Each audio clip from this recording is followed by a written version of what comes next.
9 डरावनी कहानियां एक ही किताब में। यह है जुंजी ईतो का शिफर। चुड़ैल भूतों की कहानियां हैं और ये किसी ऐसी चुड़ैल की कहानी नहीं कि एक चुड़ैल दूर किसी जंगल में आग जलाकर कैसा जादू डाला रे इस गाने पर डांस कर रही है अपनी 5 सहेलियों के साथ। ये किसी बीड़ी पीने वाले भूत की कहानी नहीं है जो आजकल कोरा पर कुछ ज्यादा ही फेमस है। वैसे कोरा खुद भी एक बहुत ही ज्यादा डरावनी जगह है। अगर आपको फेसबुक और इंस्टाग्राम डरावने लगते हैं तो कोरा आपकी इस गलतफहमी को दूर कर देगा। लेकिन इस किताब में इस तरह के चुड़ैल भूत हैं जिनकी प्रजाति अब लुप्त हो चुकी है।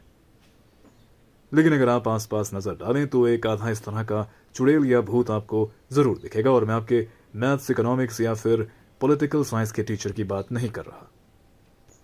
और इसमें दी गई 9 कहानियों में से एक कहानी एक ऐसी चुड़ैल की है जो एक मॉडल है। जी हां, ये चुड़ैल अपना खर्चा उठाने के लिए रैंप पर चलती है।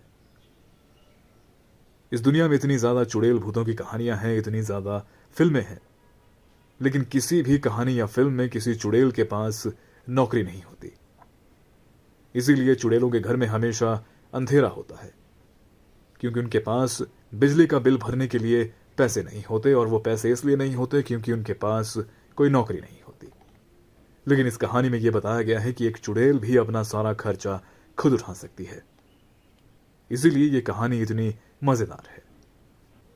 बाकी 8 कहानियां भी जो हैं बहुत ही ज्यादा मजेदार हैं और उतनी ही ज्यादा डरावनी भी हैं।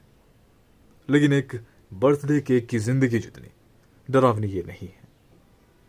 लोग पहले केक के सर के ऊपर आग लगाते हैं और फिर उसके बाद एक घेरे में इकट्ठा होते हैं और फिर तालियां बजाते हुए गाना गाते हैं।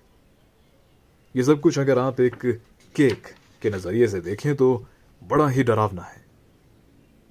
लेकिन मांगा ये कमाल का है और होगा भी क्यों नहीं, क्योंकि इसे जुंजी ईतो ने बनाया है और इस जॉनरा में कोई भी इनका मुकाबला नहीं कर सकता।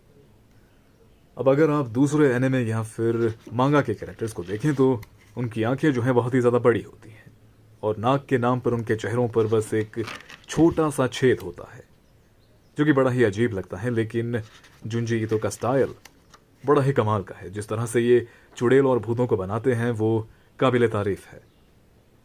और इनके कैरेक्टर्स थोड़े ज्यादा रियलिस्टिक लगते हैं, थोड़े ज्यादा इंसान लगते हैं और यही इनका ट्रेडमार्क स्टाइल है।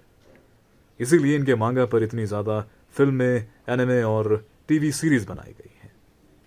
और कुछ होशियार लोग आपको ये कहेंगे कि अगर आपको जुंजी ईतो का कुछ पढ़ना है तो आप तोमिए, गियो या फिर उजुमाकी से शुरुआत करें। लेकिन आप चाहें तो आप Frankenstein, dissolving classroom, liminal zone, tombs या फिर स्मैश्ड कहीं से भी आप शुरुआत कर सकते हैं। और इस मांगा का हार्ड कवर वर्जन जो है आपको अमेजॉन पर मिलेगा। वैसे जुंजी ईतो के जितने भी मांगा हैं उन सभी के आपको हार्ड कवर वर्जन ही मिलेंगे, कैट डायरी और डिसॉल्विंग क्लासरूम को छोड़कर। और आप चाहें तो आप इसे किंडल पर भी पढ़ सकते हैं, जो कि किताबों की एक बहुत ही बड़ी बेइज्जती है। लेकिन अगर आपको अपने हाथों में कुछ चाहिए तो आप ये हार्ड कवर वर्जन खरीद सकते हैं। अपना ध्यान रखिएगा।